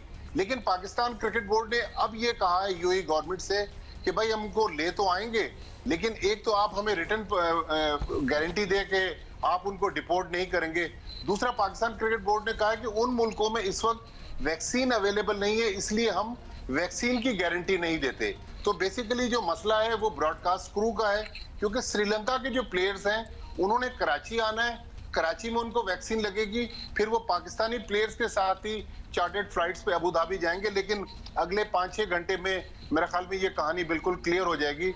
लेकिन जो इंडिया और साउथ अफ्रीका से ब्रॉडकास्ट क्रू के लोग हैं उनके लिए मसाइल बहुत हैं। बिल्कुल भट्टी साहब, बात समझ आ गई, इसलिए भी क्योंकि जिस तरह आप बता रहे हैं श्रीलंका से भी अगर प्लेयर्स आए तो कराची में उनको वैक्सीनेशन लगेगी, वैक्सीनेशन के बाद भी एक टाइम देना होता है। मतलब ये नहीं कि एक शॉट लगा तो 2 घंटे बाद एंटीबॉडीज आपकी आ गई, तो डेफिनेटली और दूसरे शॉट में भी ज़ाहिर टाइम लगता है। हाँ, तो बड़ा मुश्किल है। तो इससे लेकिन मुश्किल होने के साथ साथ अगर ये मैचेस नहीं होते तो माली नुकसान की बात की जा रही थी, तो क्या ये मैचेस कराना इस वक्त ज़्यादा मुश्किल है या फिर इनके ना होने से जो माली नुकसान होगा वो मैनेज कर लिया जाएगा? ये भी तो इश्यूज हैं ना, स्पॉन्सरशिप के इश्यूज हैं, क्योंकि 1-2 मैच तो है नहीं, 20 मैचेस हैं।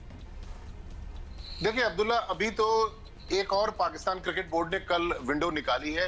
पाकिस्तान क्रिकेट बोर्ड कहता है कि अगर आज ये मैचेस मुलतवी हो जाते हैं बाज़ाब्ता, तो फिर जनवरी में 15 दिन की विंडो है, कराची में मौसम भी खुशगवार होगा तो कराची में मैचेस करवाएंगे।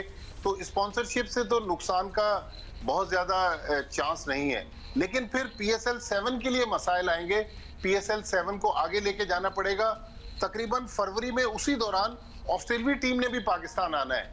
तो अब ये मसला आ रहा है कि अगर ये मैचेस अब अभी नहीं हो सकते, देखिए अभी भी जो मैचेस होने हैं उसमें क्राउड अलाउ नहीं है, पाकिस्तान से मीडिया ट्रेवल नहीं कर सकता, तो मुश्किलात तो बहुत सारी हैं।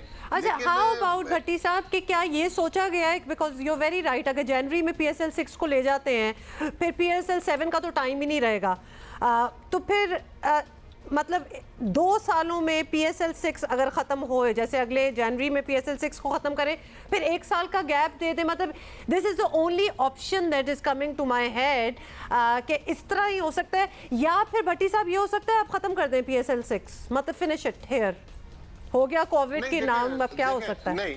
नहीं, हुमा जो कॉन्ट्रेक्चुअल ऑब्लिगेशंस हैं उसके मुताबिक तो ख़त्म नहीं कर सकते, क्योंकि कल जो एक और इशू आ रहा था वो पैसों का इशू था कि फ्रेंचाइजीज ने कहा कि जो इजाफी खर्चा आएगा वो हम कैसे, वो तो करोड़ों रुपए का खर्चा है, तो पाकिस्तान क्रिकेट बोर्ड ने कहा कि जितना भी इजाफी खर्चा आएगा वो हम देने के लिए तैयार हैं। लेकिन अगर ये मैचेस जनवरी में भी हो जाते हैं तो पाकिस्तान क्रिकेट बोर्ड को 100% लॉस नहीं है, थोड़ा बहुत, बहुत ज्यादा प्रॉफिट नहीं है, लेकिन थोड़ा बहुत जो पाकिस्तान क्रिकेट बोर्ड को प्रॉफिट है वो जरूर होगा। लेकिन सिचुएशन बहुत मुश्किल है। देखिए कल जो मीटिंग हुई उसमें कराची का ऑप्शन भी एक्सप्लोर किया गया। आप थोड़ी देर पहले बता रहे थे कि पाकिस्तान में अब बहुत सारी चीजें NCOC ने खोलना शुरू कर दी हैं, लेकिन उसमें कोयटा ग्लैडिएटर्स और कराची किंग्स तो चाहती थी कि कराची में मैचेस हों, लेकिन बहुत सारी फ्रेंचाइजीज ने उसमें हामी नहीं भरी। वो चाहती है कि ये मैचेस जो हैं वो अब यूं ही चले जाएं। अबू धाबी में बहुत ज्यादा चांसेस हैं। पाकिस्तान क्रिकेट बोर्ड ने इस टूर्नामेंट को मजीद तनाज़े से बचाने के लिए एक बरतानवी कंपनी को भी हायर किया है, जो बाई सिक्योर बबल है, वो कंपनी बनाएगी। लेकिन सिचुएशन बहुत मुश्किल है, लेकिन मेरे ख्याल में आज शाम तक बिल्कुल पिक्चर हमारे सामने क्लियर आ जाएगी। तो आपकी बातों से भट्टी साहब बिल्कुल यही लग रहा है कि ये जनवरी तक बात शायद चली जाए, और जनवरी में फिर ये PSL 6 के बकिया मैचेस होंगे, फिर थोड़े ही दिन बाद ये PSL 7 भी साथ साथ शुरू हो जाएगा। वुड दैट बी पॉसिबल वैसे, या फिर इस टूर्नामेंट को खत्म करना, यहाँ पर PSL 6 को खत्म कर देना भी एक ऑप्शन है, या ये ऑप्शन हो ही नहीं सकती? उन्होंने पूरी यही स्टोरी बताई है कि ये ऑप्शन इस वक्त खत्म नहीं कर सकते अब्दुल्ला। अगर इस वक्त खत्म करेंगे तो फ्रेंचाइजीज को नुकसान होगा, क्योंकि फ्रेंचाइजीज ने जिन स्पॉन्सर से डील की हुई है उसमें मैचेस का मुकम्मल होना बहुत जरूरी है। ऑल राइट जी, बहुत थैंक यू सो शुक्रिया मच। भट्टी साहब, बहुत शुक्रिया। नहीं, और वो मैं आप ये पूछ भी रही थी सोच ना रही थी 7 प्रॉब्ली ना हो और 6 कंप्लीट हो जाए, तो उन्होंने कहा 7 नहीं, भी होना मैंने जरूरी ये भी है, पूछा था कि 6 को इधर ही खत्म कर देना। 7 भी होना जरूरी है और 6 भी कंप्लीट होना जरूरी है। लेकिन इमेजिन कि अगर 6 जनवरी तक चला जाता है PSL 6 जनवरी में अगले साल खत्म हो और फिर एक फरवरी से महीने तो बाद शुरू हो फरवरी जाता से PSL 7 स्टार्ट हो जाए, तो बेचारा जो जीता होगा 6 का, उसका रेन एक महीने का होगा या कुछ हफ्तों का होगा, तो वो भी थोड़ी सी वैसे ऑफ बड़ा हो ये जाती है। मुश्किल कर दिया है कोरोना ने मामला। कोरोना ने तो पूरी जिंदगी ही चेंज कर दी है, तो ये तो एक स्पोर्ट की हम बात कर अच्छा रहे जी, हैं। एक बाई इलेक्शन जिसकी हम बात करना चाहते हैं। बदीन में सिंध असेंबली के हल्का PS 70 में ज़िमनी इंतखाब के तहत पोलिंग जारी है। पोलिंग का अमल शाम 5 बजे तक जारी रहेगा। एक पोलिंग स्टेशन के बाहर कैंप पर खवातीन का हुजूम है और कोरोना SOPs की खिलाफ वर्जी हो रही है। और वहाँ क्या चल रहा है, ये हमारे साथ हैं जियो न्यूज़ के नुमाइंदे शाहिद सिद्दीकी, उनसे जान लेते हैं। Over to you Shahid. जी, मैं इस वक्त टंडो गुलाम अली की खवातीन के पोलिंग स्टेशन नंबर 40 के बाहर मौजूद हूँ। यहाँ आप मेरे पीछे देख सकते हैं कि यहाँ जो ये खवातीन को पर्चियाँ बांटने के लिए पार्टी की जानिब से कैंप लगाया गया था, यहाँ बड़ी तादाद में खवातीन मौजूद हैं, लेकिन ये खवातीन कोरोना SOPs पर अमल नहीं कर रही हैं। ये कह रही हैं कि इनको जो मास्क दिए गए थे, तो उनको कहा था कि जब आप अंदर जाएंगे तब आप ये मास्क लगाएंगे। इस वक्त जो है इनके हाथ में था मास्क। इन्होंने कहा जब हम वोट डालने के लिए वो अपना पोलिंग बूथ में जाते हैं तो उस वक्त हम ये मास्क लगाते। इनमें ज़ईफुल उम्र खवातीन भी मौजूद हैं, उन्होंने भी जो है मास्क नहीं लगाया है। मुझे हजूम देख के डर लग रहा है। अच्छा जी, हमारे एक और रिपोर्टर हैं एजाज जई, वो भी हमारा इंतजार कर रहे हैं। एजाज, बताइएगा सबसे पहले तो कि आप किधर हैं और क्या हो रहा है? देखिए, मैं इस वक्त मौजूद हूँ हल्का PS 70 के गांव अली मोहम्मद मगरियों के पोलिंग स्टेशन नंबर 120 पर। ये मुश्तरका पोलिंग स्टेशन है खवातीन और मर्द का, जहाँ पे रजिस्टर्ड वोटों की तादाद 773 है, जिनमें मर्दों के रजिस्टर्ड वोटों की तादाद 436 है, जबकि खवातीन के रजिस्टर्ड वोटों की तादाद 337 है। तो यहाँ पर समाजी फासले का तो ख्याल रखा जा रहा है, लेकिन जब हमारी प्रिजाइडिंग ऑफिसर से बात हुई तो उनका कहना था कि उनको इलेक्शन कमीशन की जानिब से फेस मास्क प्रोवाइड नहीं किए गए हैं। कुछ खास गहमा गहमी देखने में नज़र नहीं आ रही है, लेकिन तवक्का की जा रही है कि जैसे जैसे पोलिंग का वक्त आगे बढ़ता जाएगा, वोटर्स की तादाद में भी इजाफा होता जाएगा और जो है वोटर यहाँ पे अपना हक राय इस्तेमाल करने के लिए पोलिंग स्टेशन की तरफ आना शुरू होंगे। से दिस कि मैं ये बदीन के विजुअल्स देख रही हूँ and this is also a part of Pakistan, मतलब कि कोई भी डेवलपमेंट नहीं है और वहाँ इलेक्शन होते हैं, लोग लड़ते हैं इलेक्ट होने के लिए, लेकिन करते हैं क्या है? It is a rural area. खैर, एनी हाउ लेट्स सी कि Geo News would keep you updated कि कौन जीता कौन नहीं।